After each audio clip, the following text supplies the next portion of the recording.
This is the magicwordpodcast.com.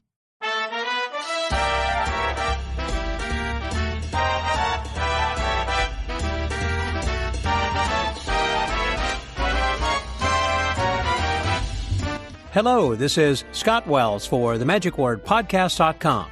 This week's episode is brought to you by the Winter Carnival of Magic. And that's not just any Winter Carnival of Magic. This is going to be the 50th annual and possibly the last Winter Carnival of Magic. There are a lot of reasons why you should be there, but I can just guarantee you I know it's going to be epic. I am so excited to attend this myself. I'll be going there and giving you some daily reports from it next week. But you should be there in person, not just listen to it vicariously through the daily reports that I give, but there are reasons why you should attend. As I said, this could very well be the last one, and if you've never attended one before, this would be the one to attend. And it's going to be in Pigeon Forge, and it's going to be on March 6th, 7th, and 8th. And again, Pigeon Forge in Tennessee, and you can go and check it out at their website. There'll be some more information. We'll talk about that here shortly in the middle of this podcast. Speaking of this podcast, I was in England and Ireland over the last couple of weeks. I went to attend Blackpool. I hope you enjoyed the daily reports that I had given from Blackpool. And while I was in London prior to that, I did go by the Magic Circle and got a chance to talk with two or three people, one of whom is our guest today, Laura London. And she is a council chairperson for the Magic Circle, serving under Marvyn Berglas, who is the president. And she is also the Deputy Librarian for the wonderful, magnificent library they have there at the Magic Circle. It's a great research library. If you ever get a chance to visit the Magic Circle, I highly recommend it. It's just a beautiful facility there on Stevenson Way.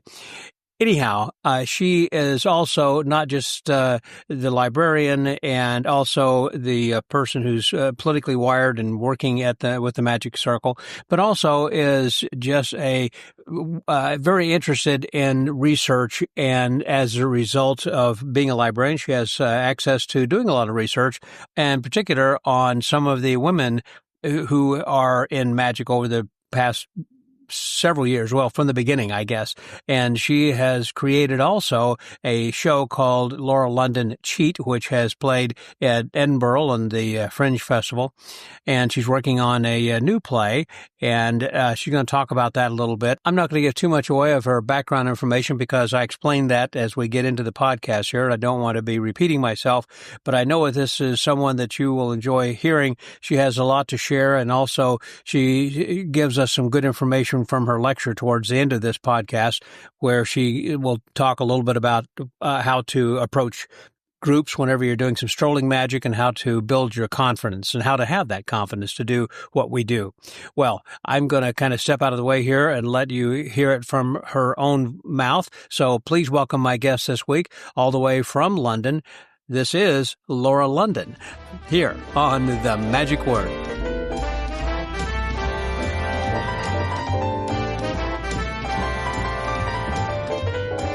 I am in a dressing room right now at the Magic Circle, and the reason I'm at the Magic Circle is because this lady I'm speaking with today has such a draw on her time. I am lucky to get just a few minutes to chat with her.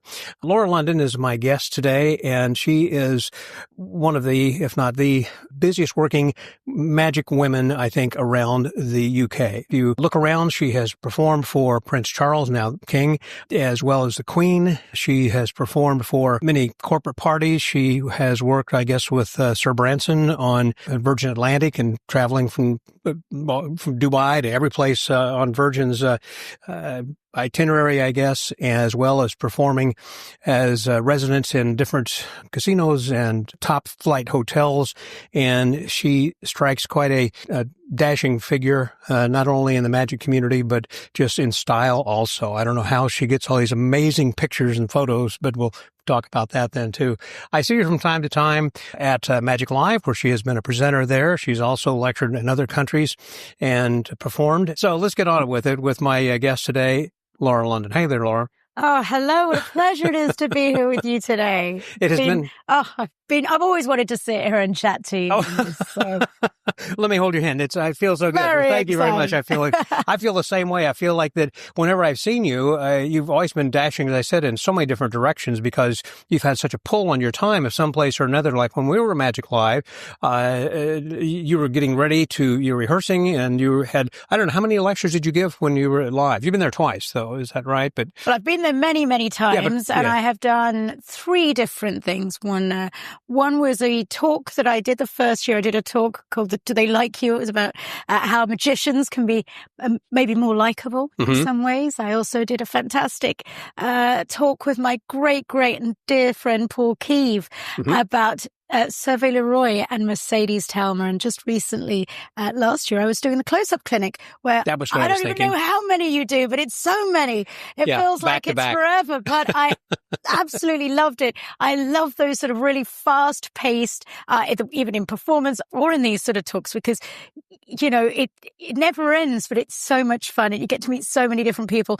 And I was challenged last year by my good friend R. Paul Wilson, who said, right, if you're going to do it, I want it to be on magic you found in old magic magazines, which happens to be a bit of a passion of mine.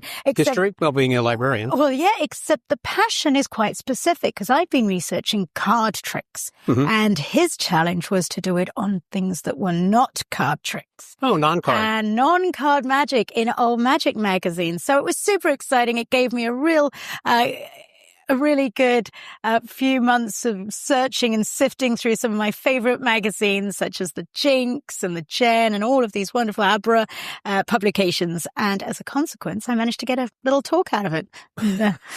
Always a good byproduct. It wasn't something you were necessarily looking for, but it just kind of, I've done all this research and study that we can share this with other people, the knowledge I've just gained. Well, my main thing is I want to share with all magicians that it is so much fun to research, but researching in old magic magazines is such a good thing to do. In particular, if you're putting together a new show, you know, some of these real hidden gems are there, you know, and they're so old. Everyone thinks everything's new, but they're really not. So many of these effects that you see today that have just come out, of course, might have been published in a magazine in 1920. So what's old is new again. Exactly. So it was a great fun to do a talk on that. Right. So I didn't mention in my introduction view that you are the librarian, the chief librarian for the Magic Circle. I'm the deputy chair. Deputy librarian, along with John Field. No, the head librarian, we've got Terry Wright, and we also have a few other brilliant people that work in the library with us. And honestly, it's such a joy. I've been there for a good few years now, so maybe even 7 years or so. Wow. Peter Lane still pops in, but he was actually one of the very first people that started the library. He was certainly back at the old place. But he was certainly the number one person who'd done it when we moved to this location that we're sitting in here right now. So Peter Lane pops in, I would say, more often than not, and he's just a world of knowledge. So I'm so lucky. It's one of the best jobs in this building, I suspect. Even though I'm the chair of the Magic Circle Council, I would say being the librarian has been one of the best joys and jobs I've had. Well, they have one of the 10,000 books, more than that or something. Is that right, in the library? We've got just under 13,000 books full of secrets. Right, and right. Yeah, it's now, a can massive people rent research. these and take them home or to research, or then they bring them back the next week, or it's like a regular lending library? Yeah, we're a fully functioning library. So we've got 2 sections. Of course, we've got a lending library and a reference library. The lending library members can come in, they can borrow 2 books for up to 3 weeks, and we get used often. So, you know, it's usually quite a busy spot in this building, to be honest. So it's always fun. And I think it's one of the only clubs that really does that. You know, the Magic Castle obviously has Bill Goodwin, and it's that's a brilliant library, but it just runs very differently. We are a fully functioning library that really serves its members really, really well. And we also have a little section as well where you can even buy books at very good prices. So usually, especially when we get an influx of donations, it's a busy space. Sure. And then you got like duplicates or something, perhaps. Exactly. So we, when people very kindly donate their collection to us, if we don't have it straight on the shelf, If we do have it in the reference, but not in the lending, it goes straight on the shelf. But otherwise, I was thinking about how many different people you have here who have such a deep knowledge of magic to begin with. Many who have passed on, let's say, like I mentioned, Ali Bongo a little bit earlier before we started recording, and others that might say, well, you might go check such and such in this book over there. So I would imagine, particularly during lectures, when someone mentions a book, you probably have people rushing to the library. Do you have that book? And does that happen? Well, that can't really happen straight away because we open during the day, and as soon as the lectures start, we close. And that is for many reasons, of course. You know, it's to be encouraged to go and watch the lectures more than anything else. And also, you come in early if you want to study and use the library. But yes, it's always very helpful when a lecturer recommends a book, because the following week, usually that book could be taken out quite quickly. That's kind of what I was thinking. Yeah. Well, along with that, you are also the first woman who has been the committee chairman. Is that right? Serving under the president, or what exactly is it titled? Yeah. Congratulations, by the way. So thank you very, very much. Yes. So I've been explain that. Elected the first, I suppose, female chair of Magic Circle Council. Well, it is what it is. You know, it's quite a big job. I work very closely with my deputy, Tony Antonio, and we've got a really good council this year that are really working towards some exciting things. And I think it's a special time for the Magic Circle because people want us to sort of move into the future. And I think being a sort of impartial, fair person that I hope I am is probably the reason I was elected to take this position by the council. And because of that, I think I've learned a lot, actually. I've found the process really exciting, but there's no mistake. It is a big job. It's not, it does, you know, it takes up a bit of time every day, not just on a Monday. Not just Monday. No. Yeah. And as we were talking, you were saying because people know you so well, they can feel comfortable in coming up to you and whichever side of the political fence that they're on, saying, hey, we need this resolved. And you talk to the other party and everybody kind of resolves it amicably because we're all friends, I guess. Basically, they know you as opposed to coming up at you from an animosity angle, you know, I guess. Well, I guess I'm in a unique position because of that. Of course, most people certainly that come to the club regular will know me because I'm the librarian, as well as the fact that I perform and lecture and things like that. So as a person on council, I you know, within the industry, I'm known amongst the members in particular. So that's different because sometimes that hasn't always been the case. It does mean that I get phone calls from people on all sides, but that's all right. I think it's a good thing to have friends on all sides with different opinions and different ideas because it means we can look at them all, and having somebody that can speak to them on their level and say, you know what, that was a good idea, but this might be why it wouldn't work, or vice versa. That's a great idea. Let's push it. I think it's invaluable, actually, to our club and to the council. So it's working really well, and I'm really enjoying it. Wow.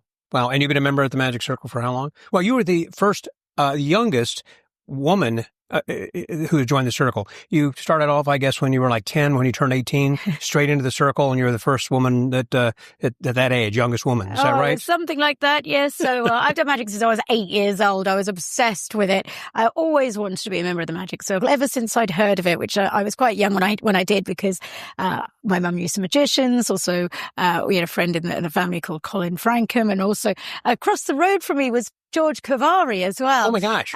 Plus I used to go to the magic shop, Davenport as an international. So I was aware of magicians and I had heard about this infamous society. You probably watched Paul Daniels and others on television too. Yeah, of course. Absolutely. So I was always wanting to be a part of this club, and I was in the Young Magicians Club, the YMC, which is one of our greatest initiatives. I mean, and they still have this. Yeah, from where it was then to where it is now. I mean, it has just become the most extraordinary part of our club. You know, we've got such an amazing, I mean, there's so many young members today that the future of magic in the UK is really, really good. And I can guarantee you one thing, they are brilliant, these young magicians. I've been to and talked at some of the regular Saturdays that they get together on a monthly basis.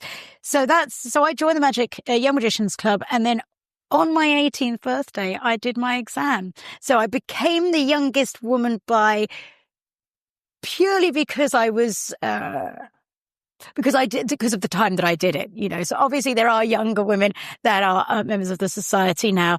I can certainly not say I'm a one of the young ones anymore. But I can say no one has been that eager ever, because no one has still beaten me to this day by doing it as quickly as I did. The moment I turned 18, I was there. I did my exam, and I'm so grateful to have gotten through, especially given my audition wasn't particularly good. Do you recall what you did? Oh, very much so. Do you remember that sort of very thin sort of pamphlet, 101 things you can do with a Svengali deck? Svengali, sure. Yes, well, I did. All 101 of them. Okay. I think I was just going to relentlessly perform things with a Svengali deck until they let me in.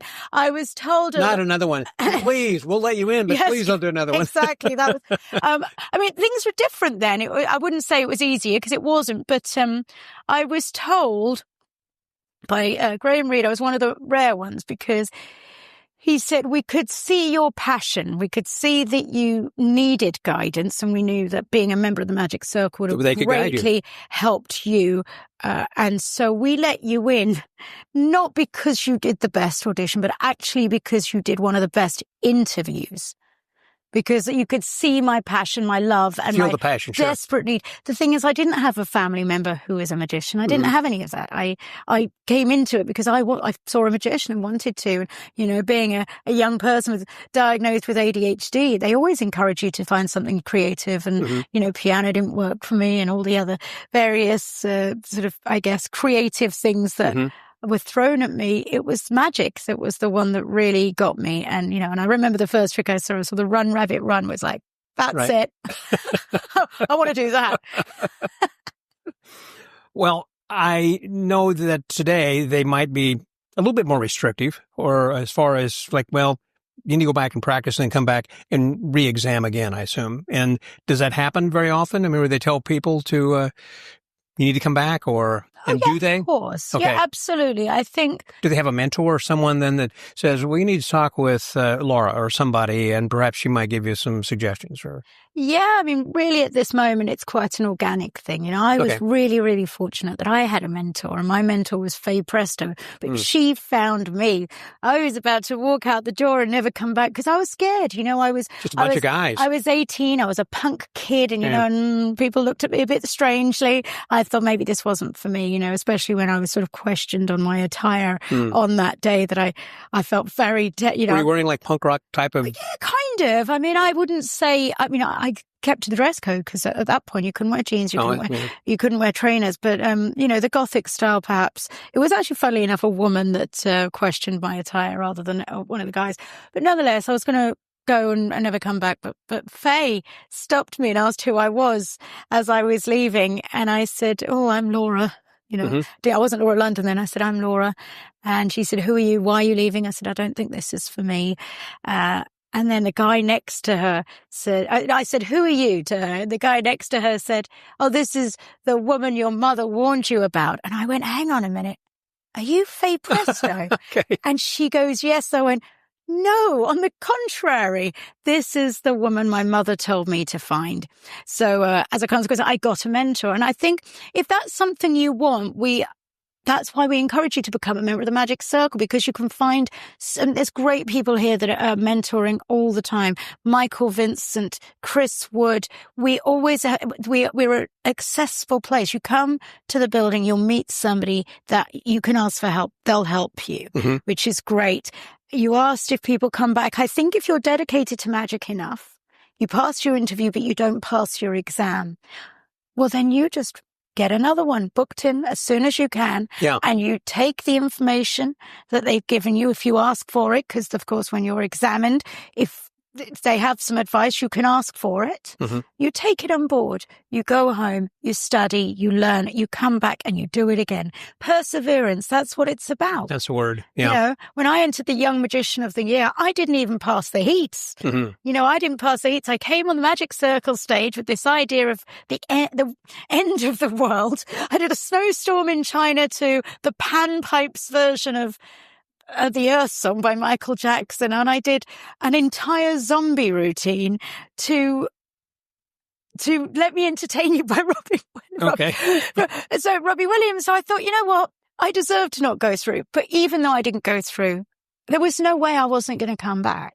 There was no way I wasn't going to persevere and say, okay, well, maybe I can't do it maybe I won't do a Young Magician of the Year. Maybe what I'll do is I'll just get better and I will study and I will learn and I'll join the magic circle. I'm sure you see a lot of young people who do come through and you see their styles change because as they start to find themselves, I guess, or their character, that because there are people who are helping them and they get all kinds of input and before long there's somebody entirely different from what they thought they were going to be. You know what I mean? It could be that they wanted to be a comedian, they end up being very serious dub worker or vice versa or whatever it happens to be. I'm sure that you see a progression of some people through here then too, come through and how they progress. I think we all changed. I mean, I'm a very different magician to the magician that I started out. You know, when I was a kid, I always was obsessed with close-up magic, so that was a constant. That's never changed. But for example, in 2012, everything changed for me again when I decided I wanted to focus on serious gambling sleight of hand techniques. And I thought, you know what, I want to do that. I want to get really good. I want to write a show and I want to make it all about that, which I did. And that's how my show Cheat came about, which is one of the things that I lecture on and that I'm sort of known for to a certain extent. So we always evolve. I think we need to learn all aspects of magic. The different genres of magic is as vast as the different genres of music to a certain extent. They're all so different. Mentalists are different to illusionists and illusionists are different to close-up magicians. And then within close-up itself, there's so many different little avenues you can go down as well. I think studying all of it, finding what you love and really focusing on that is a good evolution of your own personality and finding your way in this amazing industry that is unlike any other. I want to ask you something that's kind of a little bit of off base, and that's about how you found not just your character, but your style. Because, I mean, with your red hair, that is something obviously that you can be spotted across a room or whatever, to be found. If, you know, it's like, where's the magician? Well, she's right over there. I mean, it's easy to find. But I love, like, one side will be longer than the other. I mean, how did you find your hairstyle? And I mean, I love it with a capital L. I mean, did you do that yourself? Did you have a hairdresser and said, why don't you try this? This matches your face or whatever. I cannot see this ever changing your life. I mean,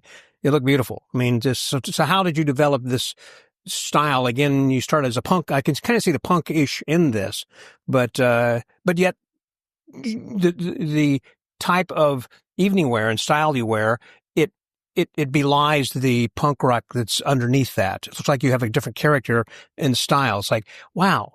You know, it's just two different things. I'm sorry, I'm kind of getting off on a tangent here. That's all right.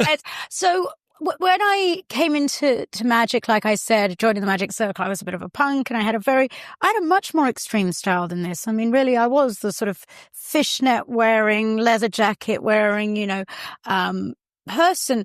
I had undercut when I walked in here. This is a toned down version of my former self, is the truth. There's certain aspects of myself that I was never going to ever change. And hair has always been one of them. I've always wanted, to have unusual haircuts. And when I was younger, they would always change, whether it be a mohawk or a huge back comb or something like that. But it was always red and it was always black. So red and black was always the sort of theme I had. That had never changed. Okay. So I got a manager called Jenny Dunster, who's sadly no longer with us, but she was with me for 18 years. An extraordinary woman who, when I was 18 years old, she was managing Fay as well at the time. I walked into her office. I was like, hi, I've heard you're the best agent in the country. I really need a manager. Would you help me? And she did. And she said, okay, all right. And she was one of the people that said, all right, well, let's take a look at you. Right. What we need to do is tone this down. If you're going to do corporates, we need to make sure you wear the right dresses, but still keep within your own personality. And so finding those, I mean, you put me in a black tie event, I am the happiest. I love a gown. I'm all about a gown. But if I do wear a gown, it's a big gown. Yeah. If I'm in a cocktail dress, it's always something fun. And, you know, but then, you know, if I have to wear a little black dress for a corporate, I will. But because that might seem a little boring to me, it's not, because of course I've got the bright red hair. That's right. I've still got brings the accent, and I've got my little tattoo poking out the side of the shoulders. So I think I've always managed to keep me and myself into the style that I wouldn't say I've created it. It sort of found me and it just never changed. Well, and it shouldn't. I mean, that is a niche for you that I could see that will always be you. Oh, the you know? asymmetric hair is, I mean, I think I've had this exact haircut, asymmetric fringe, asymmetric hair for, over 22 years since I joined here is pretty much when it sort of happened around that time. Interesting. Sorry. Well, thank you. I was always curious about that. But also, I want to go back to cheat, which was your interest then in gambling, I guess, and cheating back in the 1920s or something, or how far back? And you performed this then at the Fringe Festival in Edinburgh. Is that right as well? So tell me something about that. So 2012, I'd sort of had enough of my act. I was going around doing close-up magic, and I didn't feel that there was anything unique about what I was doing. Mm-hmm. I was getting a little bit bored, to be honest, is the answer. I was going around saying the same thing, doing the same thing, you know. I understand. And my pockets were full of props. Yep. And I went, well, what can I do that I love at home? And I didn't need to practice or rehearse the things I was doing. But if I was to take on something that I found a real passion for, which was this really sort of knuckle-busting sleight of hand gambling techniques that I got really interested in, such as bottom dealing and creek dealing, I thought, well, that's something I can sit and practice at home. Mm-hmm. And that I'll have to practice an awful lot before I can even think about going out and doing it in front of people. Right. So that sort of started that. It reignited this passion. It meant I could go out and do the corporate event with my act, but, whatever. But it didn't matter because I'd revived my love of magic and my love of reading, and I was reading every book on card magic and in particular on gambling techniques and stuff. And I became obsessed again about something new. And I enjoyed it so much. I thought, this kind of stuff doesn't work in the kind of environments that I'm performing in. So if I was to be booked at a private event, a birthday party or a corporate, nobody cares if I say, just sit down for a minute. I'm just going to put these cards in order. Let me do a poker routine for you. So I thought, I'm going to write a show. I'm going to write something and I'm going to put it all in that show with a narrative. Because my favorite performers to watch were always Ricky Jay and, anyone with a story was the kind of... Did Guy Hollingworth have a show then also, I believe? Guy Hollingworth, who's a friend of mine who I absolutely adore. I never got to see his show about Erdnase. I wish I had. But he did take that to Edinburgh before I took my cheat show in. So that's one of the shows I'd have loved to have seen. But again, he's the kind of person that puts together a routine and tells a story. And always, for me, that's my favorite thing to watch in a magician. If a magician can take an effect and make it interesting by being likable, sharing something interesting, whether it be a made-up story or a real story, I'm already engaged, because that's the number one for me. You could even be doing a very simple trick, and I'd still prefer to see that than someone doing something really, really complicated in a way that isn't particularly interesting because there's no story. So I thought, okay, I'm going to write a story. I started researching female card sharks and card cheats sort of between around 1860 right through to about 1930. I couldn't imagine there were many back then. More than you think. No, I wouldn't think much. I can't name one. Oh, well, Elena Dumont, she was an interesting character, and she was a card player. I wouldn't say she was a card cheat, although I think she did cheat quite a lot. She ended up becoming known as Madame Moustache. She grew this dark hair above her upper lip. Did she try to look like a man? Did she dress like a man? No, God, no. She actually was quite beautiful when she started. In fact, she opened up her own sort of underground casinos and had men lining the streets because they always wanted to go and couldn't quite believe that this woman was winning all the time. So she was really interesting. Another one was Poker Alice. Alice. Yeah, Alice Ivers. Again, she was a gun-toting, cigar-smoking woman from Devonshire in England. Okay. So there were all these extraordinary stories of these women who were cheating. And I thought, I'm going to write a show about a woman called Geraldine Hartman. Geraldine Hartman, she was very, very good friends with my great-grandmother Florence. And just a real person. No. Okay. But I love that you fell for it straight away. Hook, line, and sinker. So that was the idea. The idea was to create a character that was so believable and so, I had to know everything about her. I know what she wears. I know what she bought. Of course. Got to know the legend behind the person. I could tell you her favorite food was, because the show has become so much a part of me. Geraldine is real. She's absolutely real, because she's real in the people that I read about. She's a little bit of all these different characters that I've found out about along the way. Mm-hmm. And she has this connection to me because I created her. So yes, okay, maybe it's not a direct connection. She might not be a family member. I never said she was. I said she was always a friend of my great-grandmother. Now, people conflate. Exactly. And I put little bits of truth in there, little bits of my family in there. For example, Geraldine Hartman, the photo I share, is actually my grandmother, who I've never met. Mm-hmm. Florence is actually the name of my mum's auntie, who I met once when she was very, very, very old. And so putting these little things together are really fun, and I make it really interesting, I think, by sharing all of her stories through a journal that I had made by an amazing fraudulent. That's kind of like I was talking with Pop Hayden when he developed his character, in which that you have to know the legend behind that. And so not that people are talking about that, but you know the town he came from, and because it was a time traveling thing, and this whole town had moved into the future, but they were still from the past. And anyhow, different kinds of things about what you say and things you talk about. And that's exactly what you're saying, is you have to be able to speak from your heart, because your heart believes that to be your family story.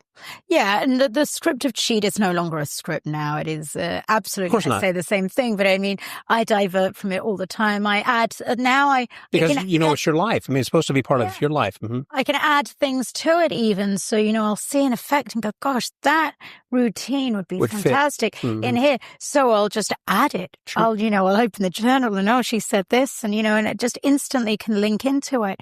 And for that, I'll always be grateful for the show itself, because I think it allowed me this creativity that I don't think you have when you're performing just as a sort of close-up magician or a gigging magician, because now I have something that I can always evolve, always change. I'm writing a new show now, because I needed to get to this point before I could consider writing something new. Interesting. Because lots of people, they go to Edinburgh, and they write a new show every year. I have no idea how these people do it. I think it's amazing. Great on them that they can.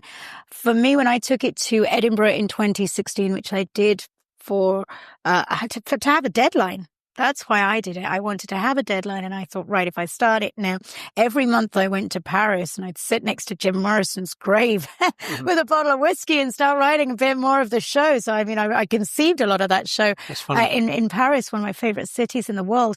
And now it's got to the point where I can just do it. If you want the show, I can go and do Cheat like that. I don't need to think about it. Do you go into a character yourself as this Geraldine, or you just talk about her? No. It's a bit of both. You'll have to see the show. That's what you have to do. Yeah. I want to get a ticket. No, I go a bit in and out, a little bit in and out, but mostly it's me telling the story. Me, Laura London, telling this story and sharing these wonderful things that she did, these techniques that she used to swindle men out of money, these, and some of her philosophies and her ideas and the things that I think she believed. Like, she believed that the greatest gift of all was to know what your opponent is thinking. I mean, just imagine that for a moment, not using it. It's not about technique. It's not about scamming them with your amazing skills with cards, but actually to really be able to understand how to read somebody and what their next move will be. Well, she was fascinated in that. And I find that because she is, I am. Yeah. And therefore I'm the one that studied it. Right. I can use her as the sort of, the way I can share it. The Winter Carnival of Magic coming up next week on March the 6th, 7th, and 8th in Pigeon Forge, Tennessee. And I have with me right now the organizer, Tom Vorjahan. Hey there, Tom. How are you, man? I'm doing great, Scott. I'm only one of the organizers. The entire Ring 58 of the International Brotherhood of Magicians who's been putting us on. This is our 50th, and it's our final one, the golden anniversary, and we could not be excited. I can't believe you're going to be here in a week. This is fantastic. I'm looking forward to it. And the lineup sounds like it's unparalleled to anything. I mean, you pulled out the stops on this one. Yeah, I mean, close up, Eric Tate, John Allen, Jeff Williams, Steve Beam, R. Paul Wilson, Thursday night shows, Matt Stanley, Dan Sperry, Jeff Hobson, Stephen Bergazzi. Friday night show is Ken Scott, Jeff Williams, John Allen, Don Bursell, Michael Trix, and Saturday, MC Scott Wells, along with Chris Capehart, John Archer, David Da Vinci, and there may be a couple surprises that we didn't even know when we recorded this. I'm telling you, it's going to be awesome. We pulled out the stops. We blew our budget and expanded it so we could put on a heck of a finale. And if you can get to Pigeon Forge by March 6th, I highly recommend it. Opens at noon on the 6th, goes all day, each day. And we close with a pizza party Saturday night. So if you can be there, we'd love to have you there. And people can go to wintercarnivalofmagic.com for more information. That's it. Yes. You can register at the door because we're at a theater that has 1,500 seats. So I'm pretty sure there's going to be room for everybody. We're not going to get past 1,500. I'd love to, but we won't. But that's the place everything's going to be taking place, all the lectures, the shows, and also the dealers are in the foyer. It's a great setup for over a decade now. It's been fantastic. They're at the Country Tonight Theater in Pigeon Forge. Sounds like it's going to be a fantastic, memorable, and legendary convention. I'll be there. I hope that you listeners will be there as well. Again, those who have already got their plane tickets have already made plans. And if you are in the drivable area to get to Pigeon Forge, it's not that far from Knoxville, Tennessee, please come and join us. Should be great. Thanks a lot, Tom. Hey, thank you, Scott. See you there, bud. See you at Pigeon Forge. Now, you're also studying Talma with Talma Bosco and the great Leroy. So Talma was married to Leroy for a while. Is that right? Or they just... Actually, they were never married. So, okay. So I became fascinated with Talma about 20 years ago when a very dear friend of mine, Belinda Sinclair, was doing quite a big project on women in magic. Mm-hmm. She gave me my first laptop. It was extremely exciting. And I was in the library here at the Magic Circle, and what I would do is she gave me this sort of really old Apple Mac, and they were sort of a bit see-through, and she gave me a task, and the task was to go through every magazine and anything you would find on a woman in magic, no matter what it was, just any woman in magic. Any woman in magic. Wow. To scan it in and put it on the computer. So I started to do that, and I'd find little bits and pieces here and there of Talma, and then Scott Penrose, who... It was 2005, and Scott Penrose was putting together an act for the Heritage Day, and they were recreating the Leroy, Talma and Bosco show, which was the Comedian de Mephisto, which was this wonderful, wonderful act that they did, including the Azra and costume trunks, and and so and I learned, of course, the Miser's Dream. I was very lucky because for that show I was taught by the late Patrick Page. Wow. Who I went to his house and he showed me and taught me a Miser's Dream. So I was very, very lucky for that. Well, you were. I know. Learned from the master there.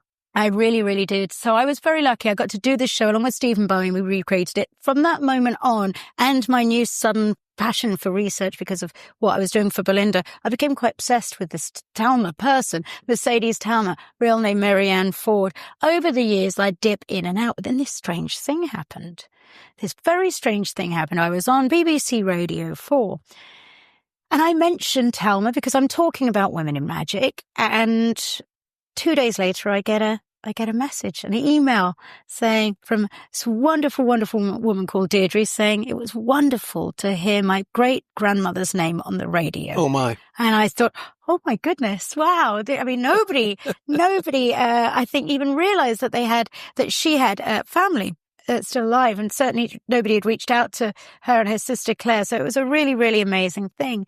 So I went to meet them, but before I did, I then get another strange call from one of my now bestest friends in the world, Paul Kieve, who says, at this time, we didn't actually even know each other that well, actually, myself and Paul. And he goes, I've just had something very weird. I've come across this poster that I'd never seen before. And I go over to the house because Paul is a bit of an expert when it comes to magic posters. He goes over and finds that he's in the house of Adrian Greater, and he shows him this poster that's been beautifully, beautifully restored. And he says, how did you get this? And he said, well, it belonged to my great-grandfather, Sir Vay Leroy, because it was an image of Sir Vay Leroy. And he said, oh, so your great-grandmother, of course, was Mercedes Talma. He goes, no, my great-grandmother was Rosalie Kate. So I get a phone call from Paul saying, I've just heard you've just been in contact with the great-grandchildren of Talma and Leroy. I said, yes. And we sort of started putting these two stories together and going, hang on a minute. So they were never married. And it turned out they weren't. Sir Villeroy was married to somebody else. That woman got pregnant, which is why I suspect they got married. Mm-hmm. Unfortunately, of course, Hugh was massively in love with somebody else, that being Mary Ann Ford at the time. So without getting a divorce, because that's not what you do at that time, he ended up with Talma. Actually, it really affected Rosalie Kate quite a lot. In fact, at one point it said that she threw herself off a balcony in a bid to, but thankfully her son survived, and now we have two sides of these families, and we have introduced them. We introduced them actually here at the Magic Circle on a History Day. Exciting would that be? It was an extraordinary day. They are all the most extraordinary people. And as a consequence of Sir Villeroy and Mercedes Talma, myself and Paul have been on many adventures. We've gone over to America. We visited their graves. Wow. Yeah. So, sometimes magic can do, well, no, not sometimes. Magic will always do so much more than what you think. You think it's just there to put a smile on your face, but it can be done in, it can create friendships that you'd never thought you'd have. It can take you around the world in not just about doing a gig, but it can take you around the world with your friends to go and seek out the most wonderful historical information. And in this case, it also brought an untold story to this industry by letting them know about a family that never existed. And united families who never knew existed of each other and have become friends and kind of stay together. And wow, magic makes connections. Wow. Along with the cheat, again, you've got a new show then you're working on then, and that's going to be also about some historical thing, or what direction is this going to be going, or is it a secret at this point? No, it's a very different show. It's called Laura London's Missing. It is not a card-based show, so it'll have lots of other kind of magic in it, so that will surprise More of a stage stand-up kind of a thing, or will it be close-up? No, it's a stage show. Okay. So Cheat was a close-up show for the big stage. So Cheat was with cameras and screens, and I could do it for 10 people. I could do it for 1,000 people. This show is a stage show. It's called Laura London's Missing. We're all born lost. As human beings, we're born, we don't understand what's going on. We're babies, and we spend our whole lives finding ourselves. And how we do that is through the people that we meet, the good and the bad, through the memories we create from the upbringings we have, from all of those little things, those moments that make us who we are as we get older. And this show is about that, using my stories to share how I found myself, not only through magic, but also through experience. You're such a young lady, though. You have so many more experiences to go, but you have had so many so far. Might as well say, well, to date, here's what I can share with you. But that's okay, because it's not just, this isn't just about me. I can only talk about me because, of course, that's my experience. That's my story. But still, I feel that, I've got to 40 and I found a really good place, and despite having quite a lot of difficulties when I was growing up and, all of those things, no education, leaving school when I was 15, all of those things, contribute to the person you become as an adult. And I think it's important to show that to people so that they can see that, anything is possible. Yeah. Well, or as David Berglas might say, nothing is impossible. Nothing is impossible. He did say that. Well, you had mentioned David Berglas, and I assume that you had known him for a long time, being he was a past president of the Magic Circle and probably saw him on television. And, of course, his son Marvyn is the president here now. So what's your relationship, or what are your memories really of David? Yeah, for me, David was the most extraordinary man, and I was very, very fortunate to spend a lot of those last few years of his life with him, helping archive his things or working on his website. We did loads and loads of things together. I was with him most weeks, and he and I became great, great friends, as I am with the whole family. They are such an Ruth's wonderful. His wife. Ruth is absolutely amazing, and Irina, and of course, I get to work with Marvyn very closely. So it's weird how all these things all are connected. But David himself was one of the most knowledgeable, smartest men I've ever known. One of the real standouts for me when it comes to David is he was so brilliant at archiving his own life, writing about it in his various books like The Mind and Magic of David Berglas. Or if you've gone on to his website, you can see all the scrapbooks that he's put, these digital scrapbooks where he talks about all these amazing things he's done in his life. But even though you've read so much and you think you know everything, there's still things you don't. Because I'd sit there and we'd be going through a box and we'd be taking out photos and suddenly it would remind him of something, and it would be a story that I'd never heard before. For example, I remember finding a picture of his uncle, and he went, "Oh," and it spurred him off to tell me this extraordinary story about the day that he met Marlene Dietrich. Wow. And I went, "Oh, that's not one that I've read in the book." And that story ended up becoming an unbelievable tale that, I'll never forget, because one, I love Marlene Dietrich. It was nothing to do with magic. It was all to do with before he was a magician, in fact. So, these things were just really special, and they were moments I'll never forget. Well, I hadn't thought about that, but that is true. A lot of times that we have things in our other lives outside of magic, and we're so focused on, particularly when you're talking to another magician about magic, but it's like, oh yeah, I knew so-and-so. It's like, wait a minute, you knew that person? Tell me how that came about, which has nothing to do with magic. It just happens to come in your mind, but yet it's a fascinating story. So yeah, to be able to dig out something like that then too. One of the women, by the way, I want to go back for just a second. That was the Georgia Wonder. Did you study much about her, the Georgia Magnet? Well, I know the Georgia Wonder, but I only know the modern day Georgia Wonder, of course, Tiffany. Mm-hmm. I don't know much about the story. She's definitely your lady for that. She's the one. Okay, yeah, well, absolutely. I will be talking with her, but it's just you were researching really more women in magic in general, or in the UK in particular? A bit of everything, but UK, I would say I came across more of, just because I was studying the Magic Circular at the time. If you're talking about when I was working with Belinda Sinclair, I was specifically going through the magazines that maybe she couldn't have got her hands on as accessibly as I could. So the Magic Circular, for example, since it began in those early days, were really important, and talking about those sort of little write-ups that, even if they were just 2 or 3 sentences, were really invaluable to any research when it comes to women in magic. But, women like Ionia and Anna Eva Fay and, as well, of course, were all important. There's so many excellent women in magic. And I think when anyone says, why aren't there women in magic? Well, the truth is they've always been there. They might have been written out of history back in the day by journalists, and you know what? They were men. Most women were written out of history in some industries, purely because, just because that was the time.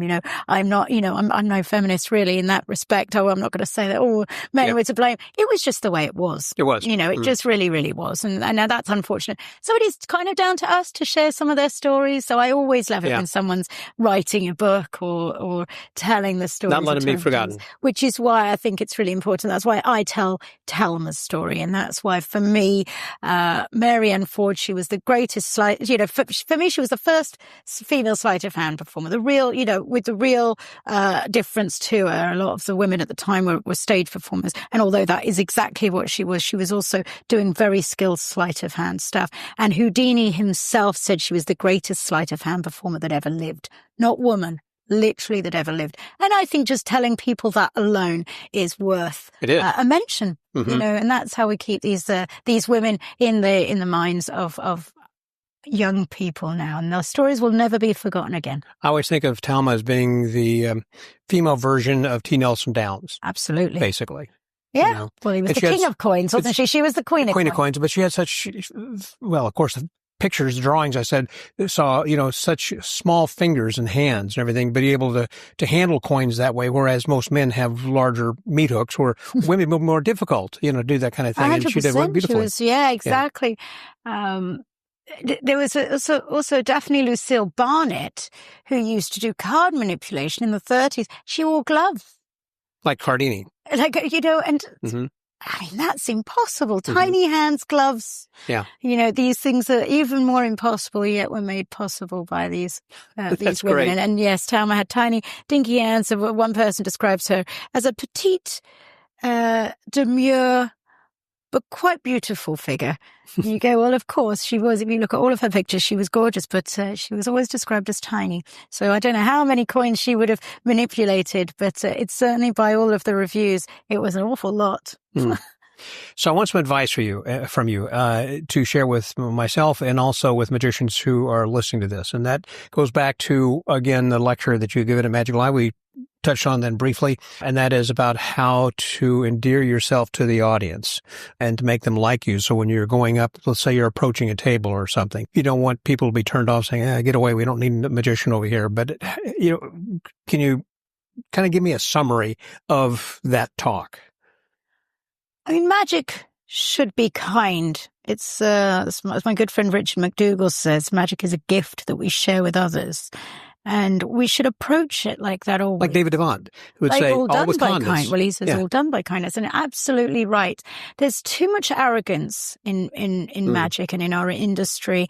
And I would say, when an arrogant magician goes up to a group of people and performs magic and says, I'm better than you with their eyes and their performance, then instantly that person doesn't like magic. So then it affects all of us. We then go to that same person at a different party and I say, can I show you something? And they go, oh no, I hate magic. Right. You go, well, why? And it's always because they've seen somebody who's forced it upon them or told them like how amazing they are and made them feel stupid or made them feel bad or embarrasses them on stage. And I just think that is the worst thing any of us can do. Now, there are many ways we can change that. And if maybe you're not, don't get me wrong, there are magicians whose actual style and performance has to, look at Jerry Sadowitz. If he started being kind, I think we'd all have a shock. And I'm not sure anyone wants that. So no, there is a time and a place, of course. So I'm not saying like everyone has to do this. I'm specifically talking about the magicians who go around parties and events in close proximity where you're not a character. You are you. And if you're playing yourself, if yourself isn't a particularly nice person, then it's really, really hard to want you to succeed in whatever the trick you're doing. But how do you exude that personality when you approach a table? So there's lots of things you can do. And I believe the first thing you can do is make sure that you endear yourself to the staff. We are not better than the waiters at any event. Many magicians think that they are. They are not. We're all here for one goal, and that is to serve the guests. So whether it be serving the food, the drinks, the music, the entertainment, it's all the same. We're all on one level. And the first thing I'll do is always go to the DJ. Hi, I'm Laura. Go to the tech people. Hi, my name's Laura. I'm the magician or the cameraman or whoever. The maitre d'. Make sure the maitre d' likes you. And, you make these small changes. They'll all start helping you. Now you're not interrupting their dinner service. You're actually enhancing their dinner service because they can come to you and say, you know what, that table there's just made a complaint. Do you mind going over there and trying to turn them around? We all work together. So that's, I think, making yourself likable amongst the people that are working in that environment, I think is key, number one. Everything else, you just have to do on your own. I always, I came up with lots of different words. What does it mean to be likable? And there's very few people that have all of these things, all of these, I certainly don't. Not everybody does, apart from maybe Eugene Berger, who had it all. Eugene Berger was all of those things. If you were to say, what does it mean to be a good person, a nice person that presents great magic in a way that everybody likes you, because it's being likable is what it's about. That's true. Then I think he had it in spades on all accounts, but not everyone does. Just get yourself 2 or 3 of those traits and I think you'll be all right. Be kind, look good, smell nice. There's lots of things you can do. Just take a look at yourself, take a look at your presentation, but mostly don't take the piss out of your audience. Just treat them with respect and then they'll give you respect back. I think that's a key right there. If you are a good person, I think they can sense that as well. And don't be adversarial, I guess, in saying, no, not that card or whatever. And again, I guess there are things with your style that might work for some people, but not for others. When I see street magicians working, they're very adversarial. They're trying to get people to stop and they're trying to say something that's audacious. And, but not in a normal performing situation where people are paying to come and see you. And that's another thing, like when you're in a restaurant, people aren't coming to to see you, that you just happen to come to their table and you're saying, well, what are you doing here? Well, exactly. There is a difference between... You're interrupting them. Exactly. There's a difference between turning up to an event where they know that the magician is there. For example, there are now there are immersive magic experiences such as speakeasy magic, the magician's table, all of these. And when you go to these, the audience are there to see magic. Where you go to, when you go to Steve Cohen's show, they have paid to see a magician different. When you've just turned up to someone's event, especially in corporate, let's just start off, they don't want you there. Right. And then build it from there. Right. These people, they'd rather talk business.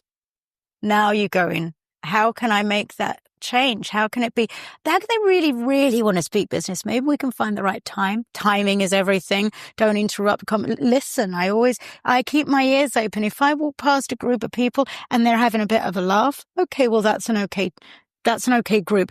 If they're talking about something serious, the last thing they want to do is pick a card. That's true. And you never know necessarily when you approach a group what level of that conversation how deep they are into whatever they're talking about. But you can sense that pretty quickly. Absolutely. Whenever they're saying, oh, that's nice, thank you very much. It's and a bit of eye they're contact. dismissing you. Yes. Eye contact as well, looking over. Also, that's the other thing. I would say that I stand out a bit when I'm at these events. There's very few people with bright red hair. So obviously we can't say every magician should have something about them. But, I think having something. Talk about Eugene Berger, for an example. He did paper hats. And so people at the end of the evening would look around and say, well, I guess I've hit everybody because everybody's wearing a hat, Exactly. So have something about you that is, that stands out a little bit and, and that can maybe get a bit of attention if needed, I think it's difficult. I think good attention, by the way, too. The right attention. It has to be. Oh, absolutely. Gosh, not the opposite. Don't get bad attention.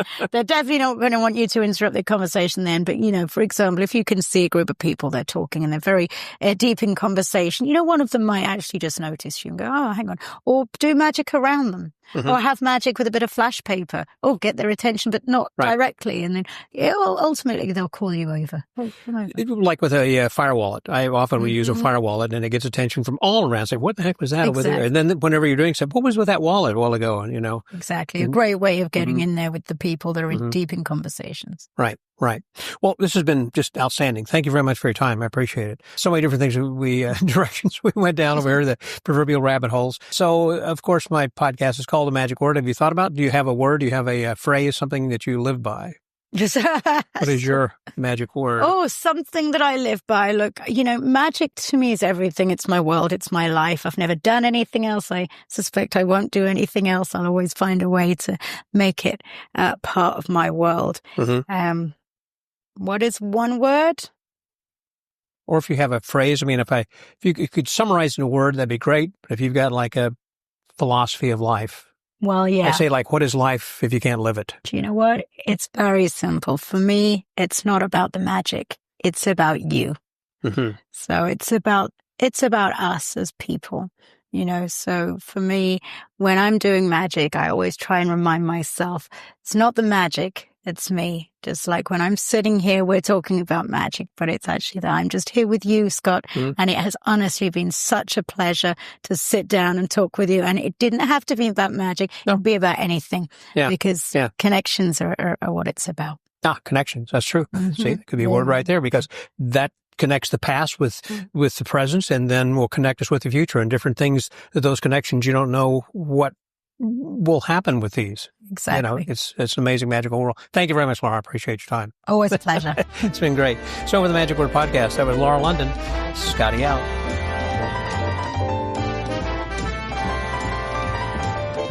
Thank you very much, Laura, for being my guest this week on the Magic Word Podcast. As I mentioned earlier, I have been looking forward to actually having a chance to sit down with you, but you've been hard to catch. Even though we've seen each other oftentimes, we are across the hall from each other and just kind of wave or say hello, but when we do, we don't have really much chance to sit down. So thank you for the time that you had given me to sit down and actually have a proper conversation. This was just lovely, and I got a lot out of it. I know that you, the listener, have enjoyed enjoyed this as well. And if you did, it'd be great if you can give us a 5-star rating on whatever platform that you use to listen to this podcast, as well as just some nice comments. That'd be great.